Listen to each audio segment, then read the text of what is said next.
Authentique et humaine. Elle parle avec franchise.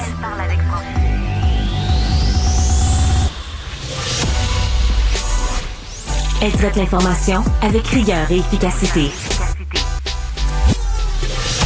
Une approche fraîchement moderne de l'actualité. Isabelle Maréchal.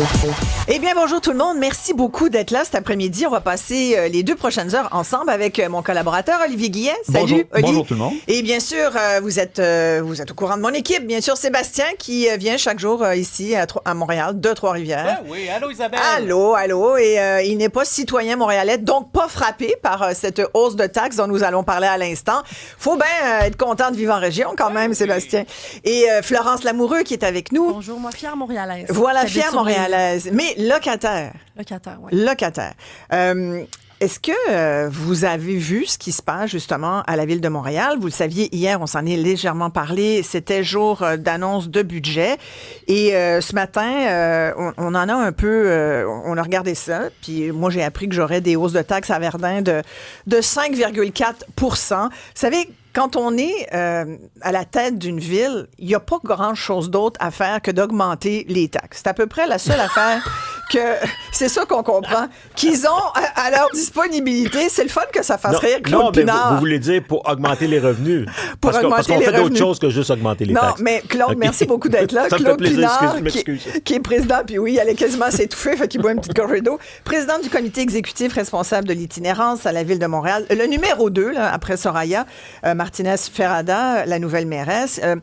Et Claude, merci d'abord de prendre le temps de nous parler. Il y a beaucoup de choses à dire sur ce premier budget qui arrive après peu de temps, finalement. Vous êtes arrivé il y a quoi? À peine 2 mois, début novembre. Là, c'est votre premier budget. Vous êtes là pour 4 ans. Fait qu'on comprend que ça a dû influencer un peu la façon dont vous avez abordé les dépenses. En fait, le plus grosse influence qu'on a eue, c'était de constater comment on a zéro marge de manœuvre aux finances de la Ville.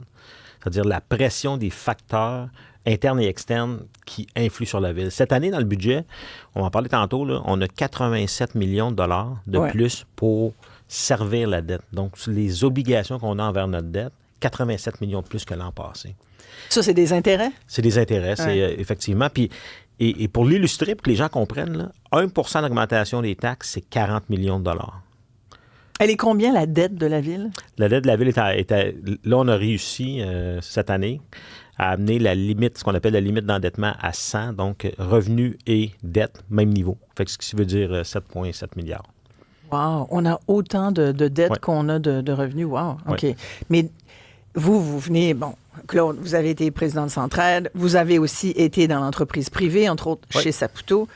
Là, vous arrivez, puis là, on s'entend au privé, là. On décide, on rationalise, on trouve des... Là, tu arrives à la ville, là, il faut que tu fasses un budget. Comment on s'y prend? Alors, la clé, là, c'est que on a juste eu 2 mois. Hein? Mais en fait, c'est même pas 2 mois, Isabelle, parce que on a été assermenté le 13 puis le 12 décembre. Je vais toujours me rappeler la date, le 12 décembre. Fallait qu'on dépose les augmentations, puis fallait qu'on dépose aussi, qu'on ferme le budget. C'est-à-dire que là, on dise, on joue plus dedans pour que les services puissent commencer à écrire les textes pour qu'on soit prêt pour hier. Là. C'est pas plus compliqué que ça. L'autre truc qui est super intéressant que j'ai appris... Mais attendez, là, ce que vous me dites, c'est que votre budget... Un mois. On a eu 1 mois. Fait qu'un mois intense à 70 heures par semaine, là, littéralement à se bourrer le crâne, à essayer de comprendre. Et on a compris ce qui se passait avec la Ville. C'est-à-dire, qu'est-ce qui se passait avant? Parce que là, moi, pour la recherche, je revoyais que l'administration précédente, Valérie Plante, avait dit on laisse Montréal dans une bonne situation financière. Là, c'est pas tout à fait ça que vous décrivez. Non, pas du tout. C'est 1 milliard de plus de dettes qui s'est installé, 3 000 employés de plus également dans les 8 dernières années. Puis on l'a dit en campagne et ça fait partie du budget. En fait, les économies ne sont pas toutes escompté. Les 1000 emplois dont on a parlé pendant la campagne, la coupure va se réaliser dans les 4 prochaines années. C'est absolument certain. C'est essentiel même. Là, j'ai lu, sur les 1000 qu'on prévoit couper, là, il y en a eu 16 finalement. 16,6, c'est quoi ça? Les 16 ne font pas partie du 1000. C'est les 16 de l'an passé. Alors, un autre gros investissement qu'il y a cette année dans le budget qui explique l'embauche de 75 personnes, c'est la stratégie montréalaise de l'eau. Tout le monde se souvient du geyser. Là. Alors, moi, quand je suis arrivé, une des premières choses que j'ai faites, c'est visiter l'usine d'Atwater. Donc, comment on produit de l'eau potable à Montréal. Bien, produire. Vous comprenez ce que je veux dire? Là. Traiter traité. Traité, voilà. Fait que, et c'est absolument essentiel qu'on s'occupe des infrastructures. On a des infrastructures d'eau à Montréal qui datent de 100 ans. Donc, on a de l'eau très dure à Montréal. Oui. C'est ça, moi, j'ai commandé un test de l'eau pour vérifier la qualité de mon eau à Verdun. Oui. L'eau est très, très dure. Donc, ça nous prendrait quasiment des systèmes pour adoucir l'eau. Alors là, pas tout de suite, parce qu'on n'a pas d'argent dans le budget, Isabelle. Donc, je le dis en riant, mais face à part, on a beaucoup d'investissements dans les infrastructures à faire. Et hier, je l'ai dit, puis les gens me regardaient en voulant dire, wow, c'est pas un budget, c'est un budget plate un peu, là. C'est comme ça que vous le qualifiez, votre budget, Claude? Non, mais c'est un budget plate? Non, mais il n'y a pas de grands projets. Il y a pas de. On doit revenir au métier de base de la ville. On doit revenir à qu'est-ce qu'une ville doit faire. Oui, c'est les mots en D. Déneigement, déchets. Ouais. Moi, ce matin, pour la Xème journée de suite, j'ai des amoncellements glaciers. J'ai bien de la neige à Verdun. Puis là, je me dis, voyons, coudonc, quand est-ce qu'il passe? Donc, on est en opération. Là, je comptais sur cette entrevue pour m'éclairer. Ben là, Verdun, c'est pas un arrondissement, mais si tu me donnes ton adresse, je vais m'en occuper. Donc, nous. Faire sa part. Non, mais c'est pas des blagues. Là. Non, mais je sais. Attendez-vous le redout pour. Non, pas du tout. On a déclenché une opération de neige. Je sais pas si c'est samedi ou vendredi passé. Jeudi ou vendredi passé. Bon, là, il y a plu. Il a fait froid. Il a neigé. Ça a les impacts que ça a, loin d'être agréable. L'opération de neige est à peu près terminée là, partout. Donc, dans votre coin, je ne sais pas pourquoi. Je sais pas pourquoi c'est. Je suis un peu surpris là, parce qu'on était en. Je peux vous envoyer des photos. Là. Non, je vous crois sur parole. Ah ouais, toi, c'est déneigé dans Saint-Henri? Moi, dans Saint-Henri, c'est très rapide, je dois le dire. Je viens de déménager. Puis j'ai jamais vu des opérations neige se faire aussi rapidement que dans mon nouveau quartier. Ben voyons donc. C'est un complot? Non, je sais pas. C'est juste à Verdun, devant chez nous. Mais bref, vous dites, on revient à ça. Un métier de base, important. Métier de base, mais avant, il y a l'itinérance, on va en parler. Mais je veux quand même parler des augmentations de taxes parce que je me souviens que Soraya avait dit, on va se tenir à l'inflation 2 Là, c'est quasiment le double. Là. Puis moi, dans Verdun, là, 5,4. Dans certains arrondissements, Rosemont-la-Petite-Patrie, 5,3. Rosemont-la-Petite-Patrie, c'est classe moyenne, là, même s'il y a gentrification depuis quelques années, c'est quand même classe moyenne. Rivière-des-Prairies, Pointe-aux-Trembles, 5,6. Et l'Île-Bizarre, 5,6. Bon, il y a peut-être Côte-des-Neiges où c'est moins de 2, mais sinon, tout le reste, là, c'est quand même des augmentations de taxes importantes. C'est pour ça que je disais d'entrée de jeu, Claude, que pour vous, là, quand vous arrivez, là, qu'est-ce que tu veux faire? Tu augmentes les taxes, c'est la seule façon d'avoir des revenus? 62 des revenus de la ville, du budget qu'on dépose... qu'on vient de déposer, c'est la taxation, effectivement.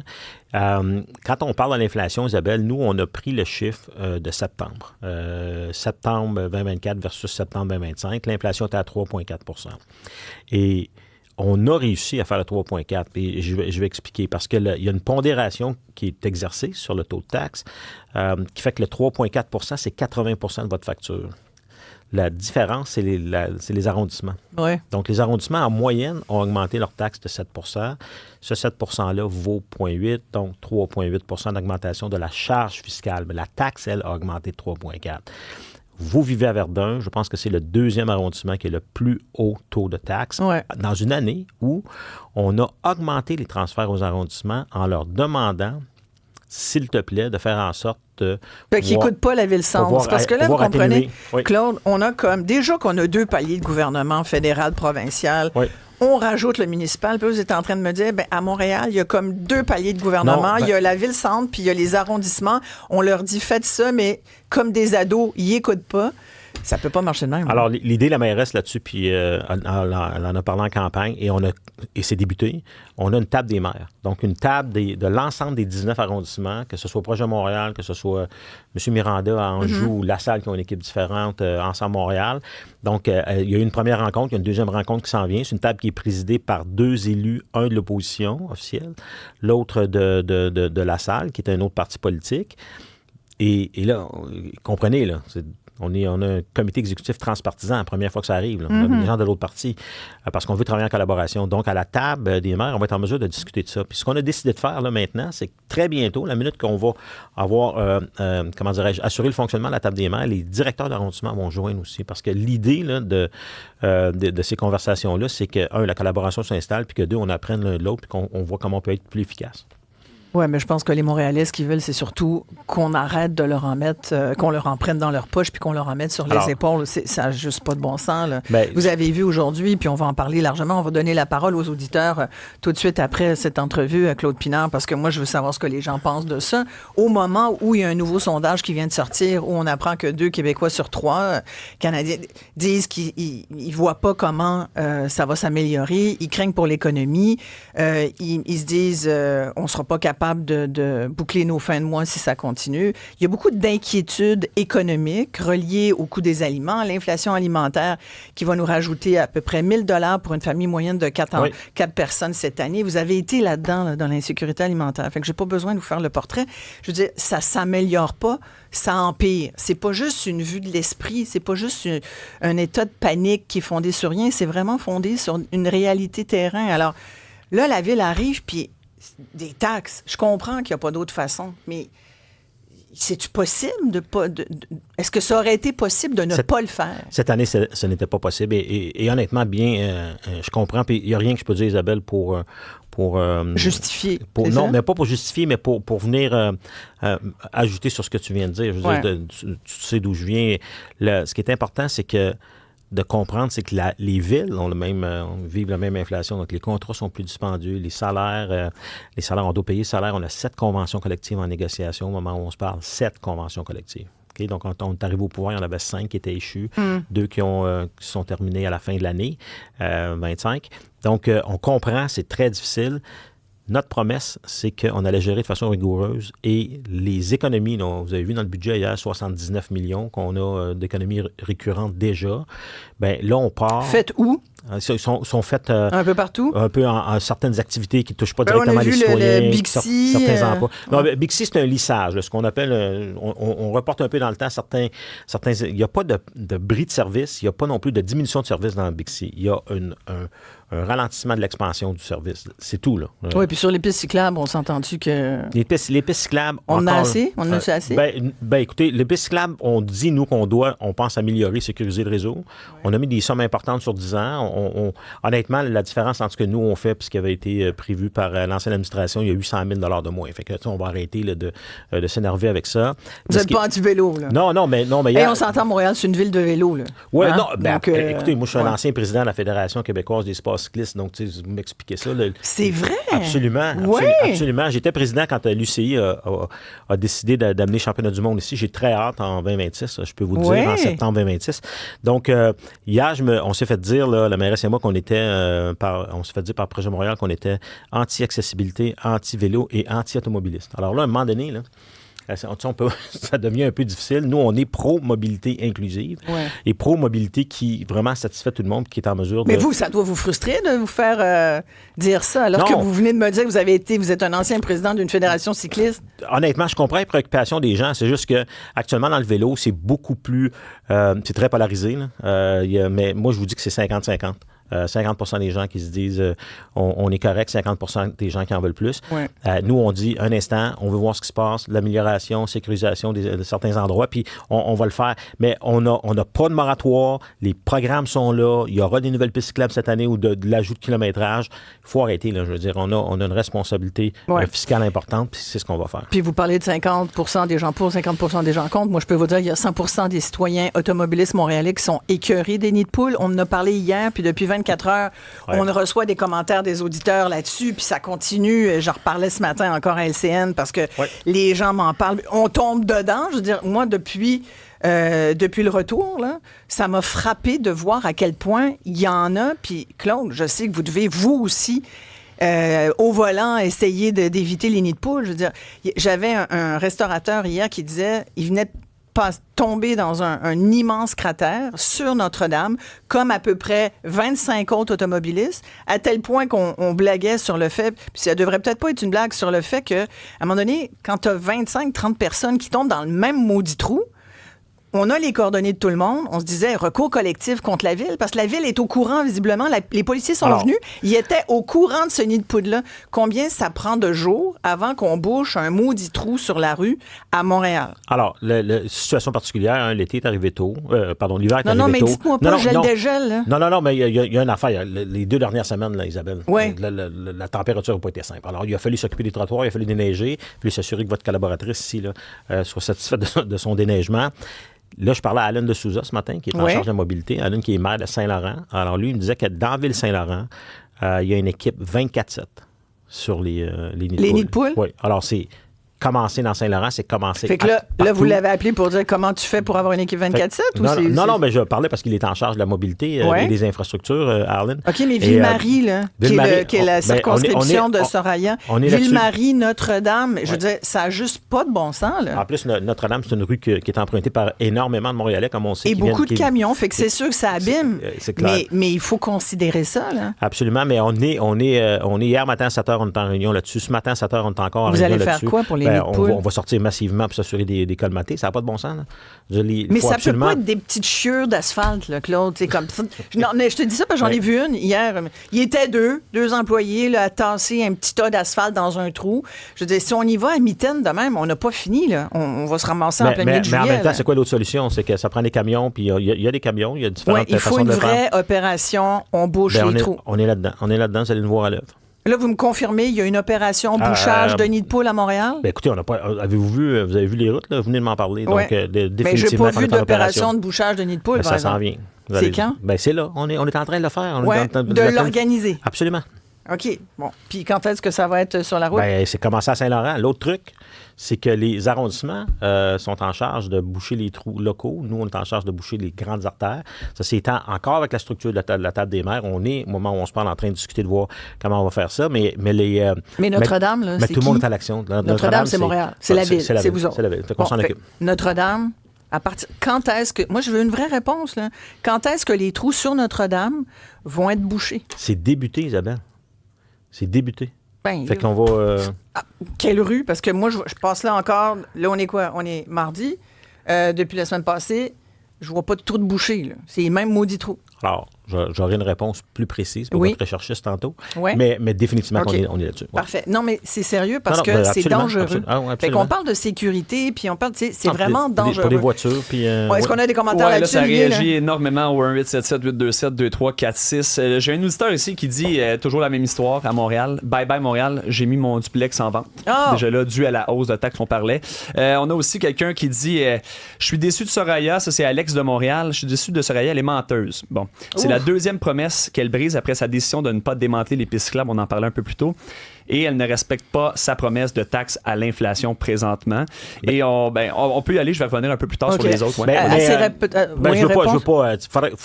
Ça nous prendrait un graphique, là, parce que sinon, juste parler de chiffres, ça devient fastidieux. Mais c'est quand même une tendance. Non, mais on est à l'inflation. Je veux dire, la promesse qu'on a faite, on l'a respectée. OK, fait que ce que vient de dire l'auditeur, vous dites c'est pas vrai, elle n'est pas menteuse, elle tient ses promesses. Absolument. Donc, vous niez qu'elle ne tienne pas ses promesses. Je nie pas, je dis qu'on a fait l'engagement. Okay. On a réussi l'engagement. OK. En se basant sur l'inflation de septembre. Oui. OK. Qui n'est pas un chiffre qu'on a choisi parce qu'il faisait notre affaire. Là. Ouais. C'est la pratique à la Ville de Montréal. Je comprends. OK.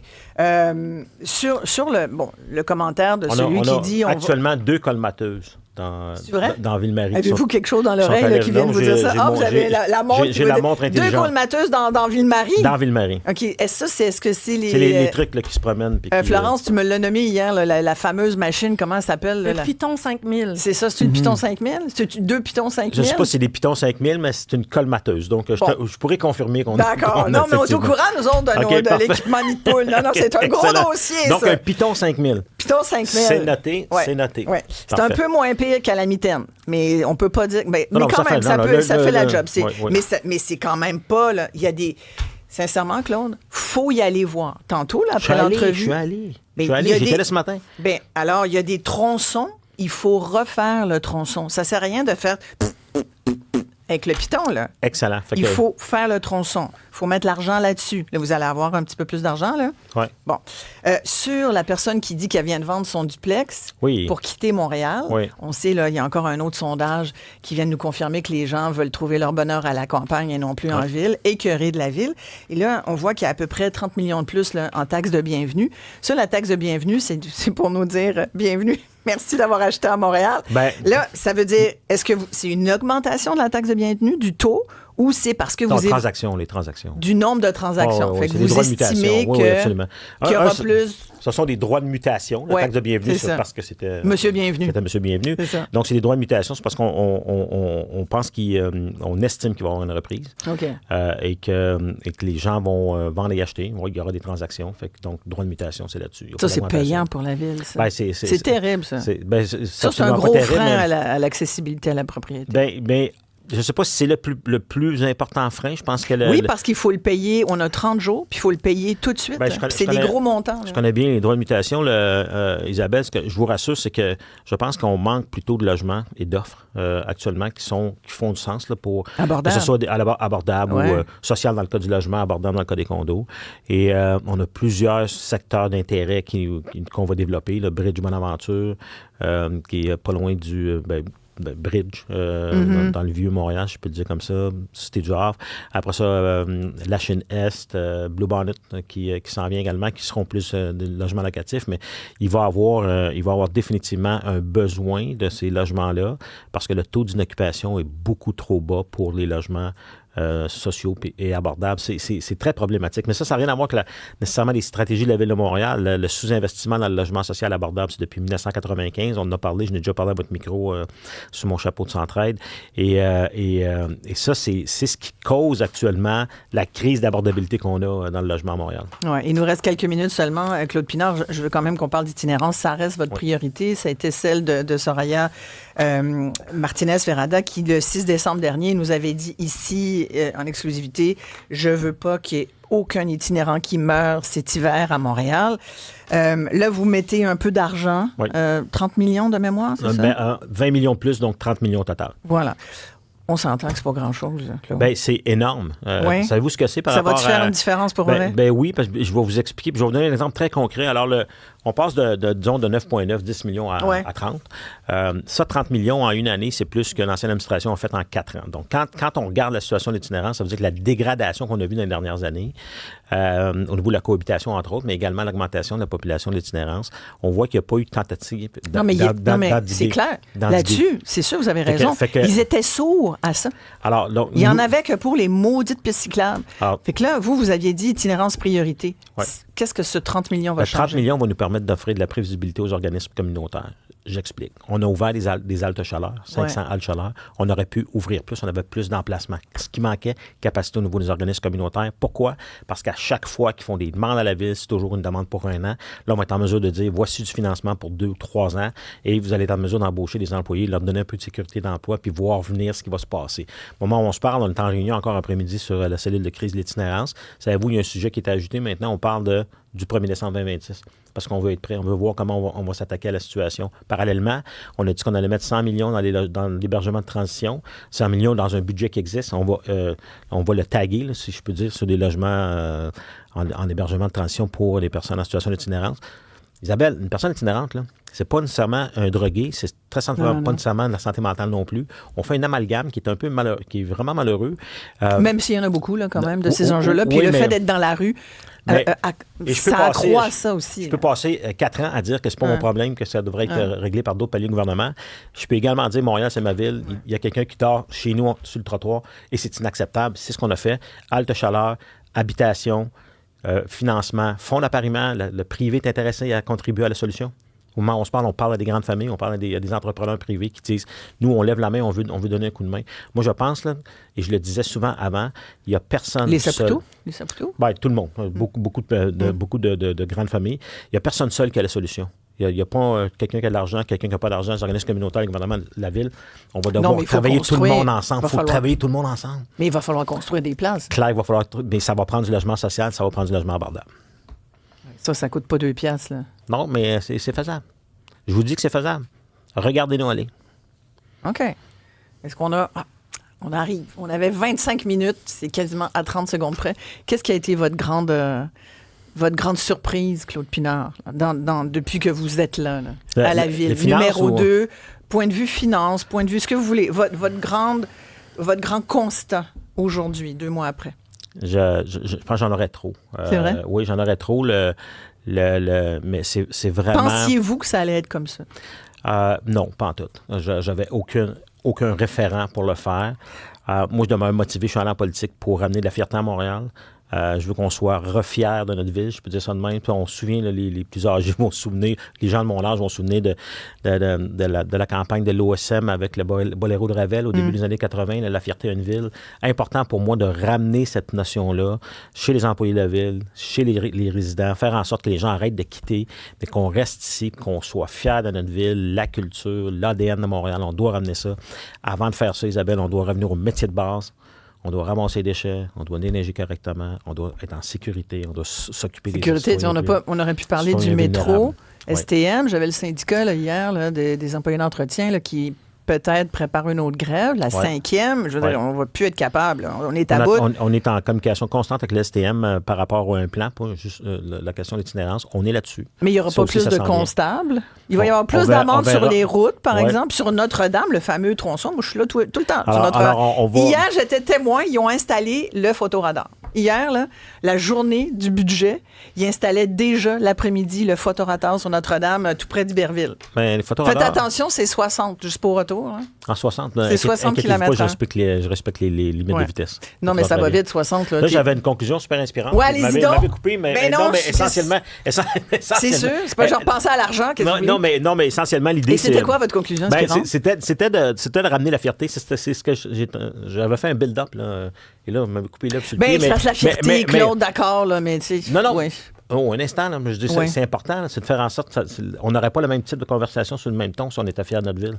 On parlerait de pouvoir, comment on peut développer, on parlerait de voir les possibilités. Il faut arrêter de chialer. Et moi, une raison pour laquelle je suis venu en politique, il y a la question de la fierté, mais il y a la question de... Moi, comme citoyen, là, mon père, il a élevé des citoyens, il n'a pas élevé des individus. Et quand tu es un citoyen, tu veux t'impliquer. Et moi, je ne pouvais pas continuer à voir Montréal couler comme elle coulait. Et là, ça fait 2 mois qu'on est là. Vous allez voir du changement. Je vous le dis, vous allez voir du changement. Ça va être une meilleure ville, meilleure qualité de vie, mieux gérer au niveau de sa capacité de payer. Puis, on s'en reparlera. C'était effectivement très inspirant. C'est bon, non? Oui, c'est très bon en ce début d'année. Excusez-moi d'avoir tout le temps ramené ça au cash. Non, mais c'est correct, Mais il n'y a pas juste ça dans la vie. Là. Mais il n'y a pas que ça. Il y a les chèques aussi, les cartes de crédit, puis le monde en met beaucoup sur leurs cartes, d'ailleurs. La ville également. Oui, on a vu ça. Hey, Claude Pinard, merci beaucoup. Toujours un plaisir de vous avoir en entrevue. Merci de votre franchise. Puis on va vous souhaiter bonne chance. On laisse complètement la chance aux coureurs. C'est vrai que ça fait pas longtemps que vous êtes là. N'importe quand vous voulez. Puis j'imagine que dans la logique, vous êtes dit, on va y aller avec des taxes fortes tout de suite. Dans 4 ans, ils vont l'avoir oublié. En fait, on prend les mesures qu'on a besoin de prendre aujourd'hui, Isabelle. On verra l'année prochaine. C'est bon quand même. Oui, c'est aussi pas pire. Ouais. Merci. OK, merci. Merci beaucoup. Attention, on est de poule en retournant à l'hôtel de ville. Oui, sans faute. Voilà. Ben oui, les amis, j'aimerais ça avoir vos commentaires après cette entrevue avec Claude Pinard, le numéro 2 de la ville de Montréal. Il y en a des commentaires. Oui, ça brasse. On fait tout ça après la pause? On fait tout de suite? Vas-y donc, un ou deux. Et puis après la pause, certainement, on vous donne la parole. Il va falloir que vous nous appeliez. Oui, 1-877-827-2346. On le répétera jamais assez. Et là, tu sais, je veux dire, on a quand même des personnes qui parlent aussi de l'itinérance. Oui. Le côté épeurant de la chose. Quelqu'un qui s'en va voir la Peter Pan, la comédie musicale. Bien entendu, on va dans le coin de Berry. Il trouve ça épeurant, puis jamais il va retourner. Ah, c'est vrai? Oui. Tu sais, déjà là, c'est cette vision-là. Oui. Dès qu'on arrive, l'image te bloque. Oui, complètement. J'en ai plein de commentaires, on en reparle. Bon, tout de suite après ceci, 1-877-827-2346 pour nous joindre. Bien sûr, il y a aussi le texto 187 Cube Radio. Je veux vraiment savoir ce que vous en avez pensé de ce que nous a dit Claude Pinard. Est-ce que vous comprenez un peu les enjeux des villes aussi, comme Montréal? Mais il y en a d'autres. Il y a d'autres municipalités aussi qui disent qu'elles n'ont pas d'autre choix que d'augmenter les taxes. Il nous l'a bien démontré. Il n'y a pas d'autre grand secret là, pour essayer d'aller chercher un peu d'argent. Montréal est une ville quand même, vous l'avez vu, qui a augmenté sa dette de façon importante depuis les dernières années. Alors, comment vous voyez ça au moment où il y a 2 Québécois sur 3 qui sont très inquiets pour l'économie puis pour la suite des choses cette année? Alors, on se parle de tout ça ensemble tout de suite après ceci.